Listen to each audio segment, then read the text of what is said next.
What's up, everybody? Welcome everybody to Tales from the Jails. We're here live in Power Rooms USA. TNS Media Group is a team and a family. I'm Tawfiq Page. I got my counterpart, Mr. Brahim Jackson. Hey, listen, I'll let everybody know I got an Instagram page now, man. I started an Instagram page. Instagram page for me is Tawfiq Page 247. If you want to follow me on Instagram, make sure y'all go check me out. Also follow Tales from the Jails on Instagram and all platforms as well. And you can. And this guy got an Instagram page as well now.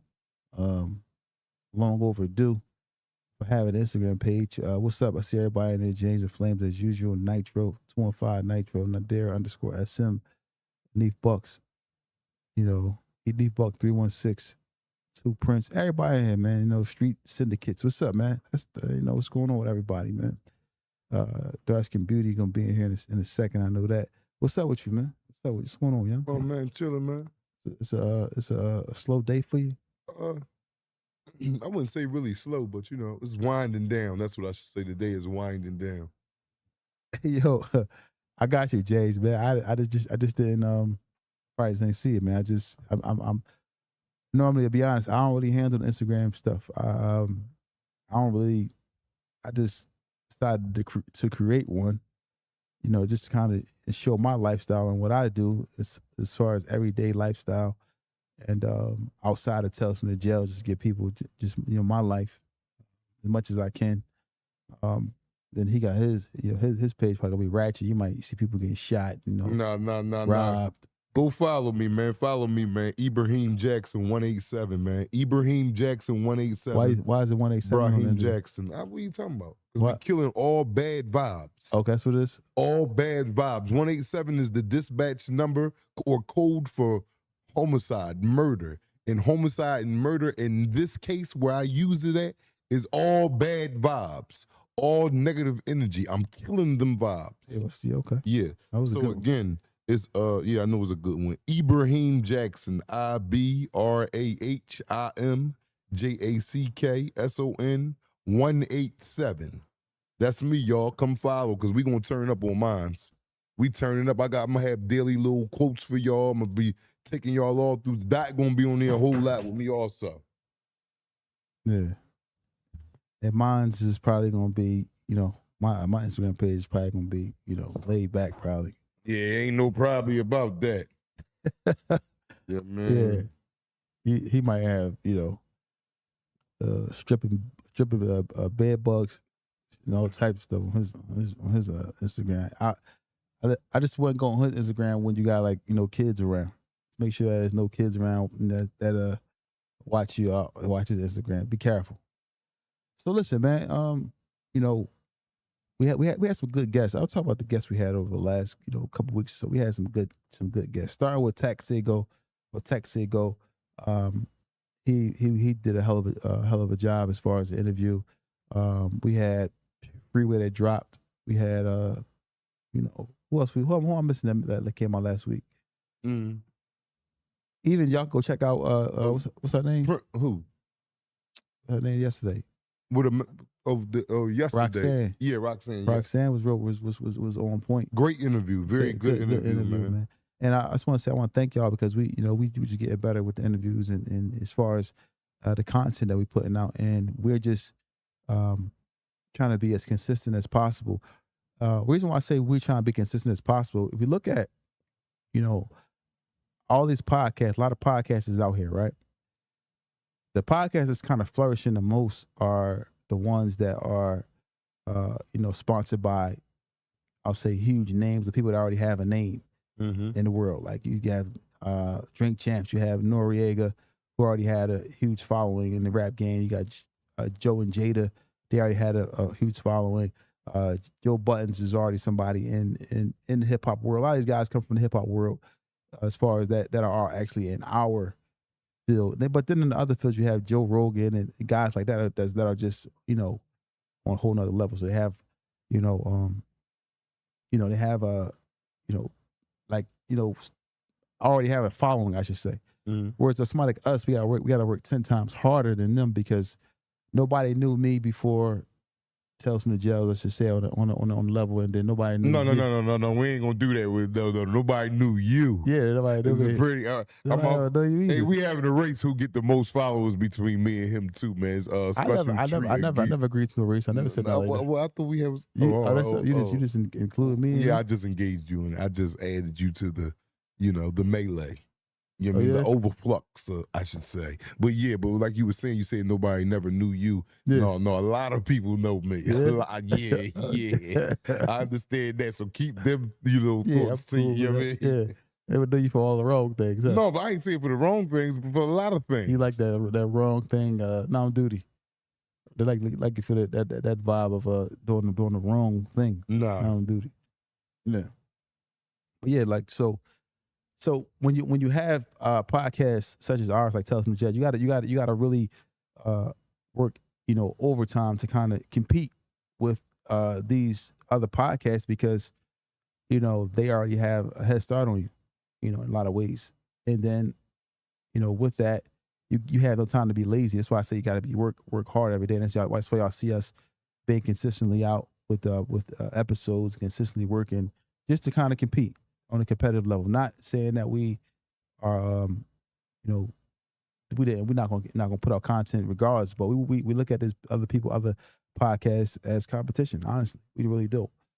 I don't know about him, but I do because everybody know him already. So people don't know me. So I gotta, I want to work extra hard on duty to get things going the right direction. So let's get to some of this. Let's get to a topic.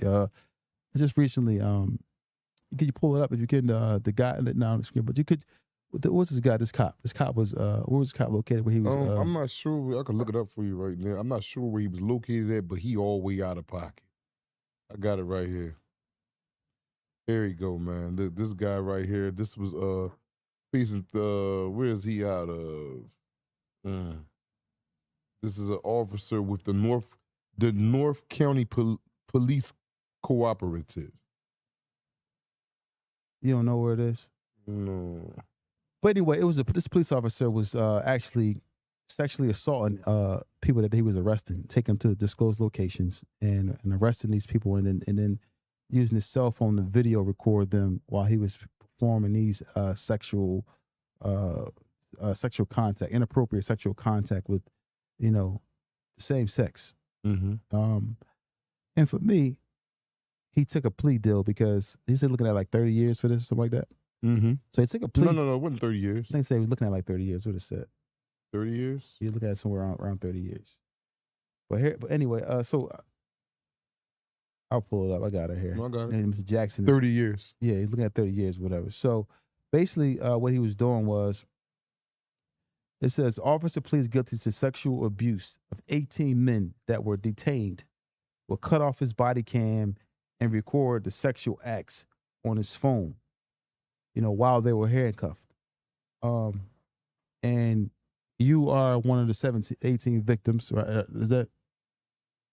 No, he just did that recently. I've been home for a minute now. I wasn't over there. Joke about that. That's messed up. I'll make a joke about that. But anyway, yeah, these 18 victims were handcuffed and it was videotaped while they were being sexually assaulted. What do you think is going on with a man a cop who does this to individuals? Power strong, something that he been always wanting to do. You just don't wake up at 35, 36 or whatever big age you is and want to go play with some asses. No, dude. You know what I'm saying? He been had these thoughts. He might have been carried these actions out and was never caught. But now he's on a bigger stage to do it. You just don't wake up and say, damn, I'm going to go, I'm going to work today. I'm going to grab 8 asses. No. 8 of the detainees. While they cuffed them and go ahead and swipe my card on each one of them. No, you don't wake up and just feel like that. So this been something that's been brewing in him. Either he didn't act it out or this is his first time getting the chance to act it out. But this is not nothing new that's been circling his mind ventures. You know what I'm saying? This man's been sick for a very long time. And probably since the time he came to the age of understanding, he been sick. Can I ask you a question? Mentally. What would you do in that case? Would you tell on the cop that did it to you? Yes. Yes, you fucking right. Yes, if he in there grab my ass and shit like that, yo, what you doing? He just touched my ass. Yes. Yes.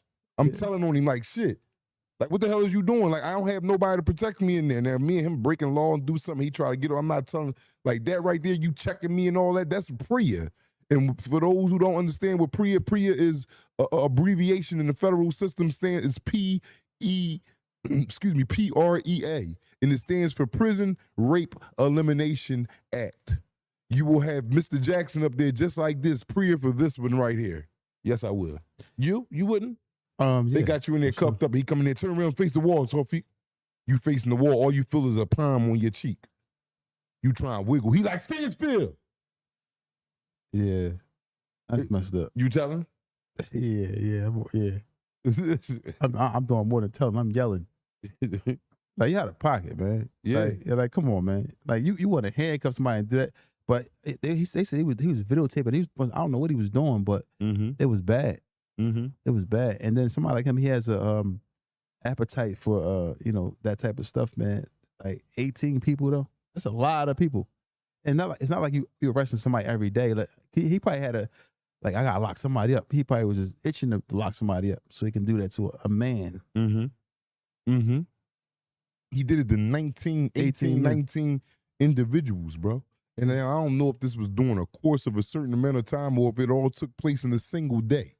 But either way, he's been a very sick individual mentally. He didn't just wake up last weekend with these feelings. So what does this do to his family that sees him, like his mom? He must have got a good job. He's a police officer. Did this come out? Yeah, well, they gonna have to understand now that he been hiding who he really was. If they didn't know.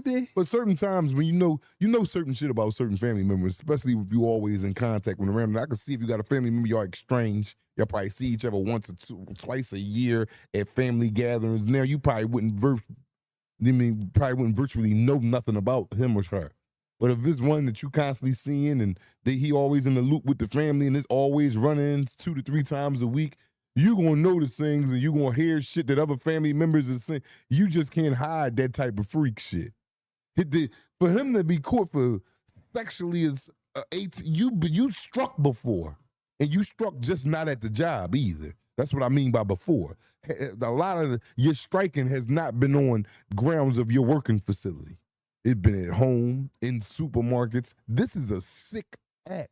Yeah. And you're a correctional officer, so you think you're above the law. Matter of fact, is he a correctional officer or is he a police officer? Yeah, he's a police officer. You know what I mean? You think you're above the law. You don't think you can court. How we know you ain't never pulled nobody over and frisked them and squeezed some ass outside of a traffic stop? This man been doing freaky shit for years. It was a cop, man, named Lopez. 16th District. I don't know if he's still watching this. I don't even know. He might have retired by now. But Lopez was a cool. No, Lopez used to be drawn. Lopez and we used to call him Carrot Top, not on duty because Carrot Top had like red hair. They used to work at the 16th District, right there on Lancaster Avenue. And Lopez used to come around and try to lock people up on the block. But I caught Lopez one day, like on Preston Street on the back block. We know how we used to be riding around, making sure the law ain't out. Yeah. So Lopez had like a silver Crown Vic. So I pull up on a silver Crown Vic in the back, and like they had the lights out. So I'm thinking that, they just doing surveillance. But I pull up on Lopez. Lopez was in there with, a drug addict, and they was like hugged. They was like hugged, like he was like in the middle of the shit, like he was hugged up. Like I guess he might have told somebody was coming over, but she was sitting up under his arms, like they had his arm around her. So I'm like, damn, like what the hell is Lopez back here doing? Lopez probably back there being freakier than a fraud. See, them motherfuckers be power struck, bro. They be in a whole power struck situation, man. They coming in with these different type of thoughts and plans, and they coming in with this different type of attitude that they never portrayed back before they was an officer. And I'm gonna be real, a lot of overzealous police officers and a lot of overzealous COs that try to throw their weight around and their authority around, they come from, I'm talking, black, ghetto terms. They come from niggerish backgrounds. They finally got their chance to get back for dudes that the COs that be over there with the females and be creepy and looking at them and all that. They don't get no girls on the street. They don't get no girls on the street. So now they're here with a bunch of females that look good and with authority. Go lock in. I won't give you a comment. They abuse it. Same thing for a man. Same thing for a woman. You got fat, heavy Chevys in there that's getting dogged out there by, niggas all through the street. You come to jail whereas though you in an environment that you got total control over. And now you in there, you're abusing your authority. Come on, man, this man is a police officer. His authority is to protect civilization from any criminality that's going on around it, right? Yeah. And here it is, you use that same criminal activity that you're supposed to be protecting the person from, hiding behind that shield, that badge, whatever you may want to call it, and over abusing your authority. And there are a lot of police officers that does this. Yeah.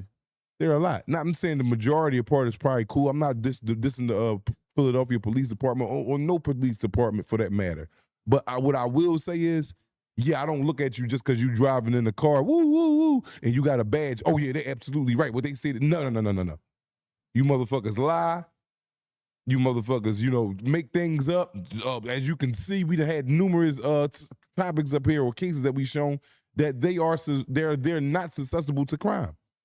They will commit some crime. Just because they wear that shield don't mean a goddamn thing. Now, granted, not all of them, but yes, a nice amount. So just because you got on that badge and that gun and all that, that don't mean I believe your ass at all. Yeah.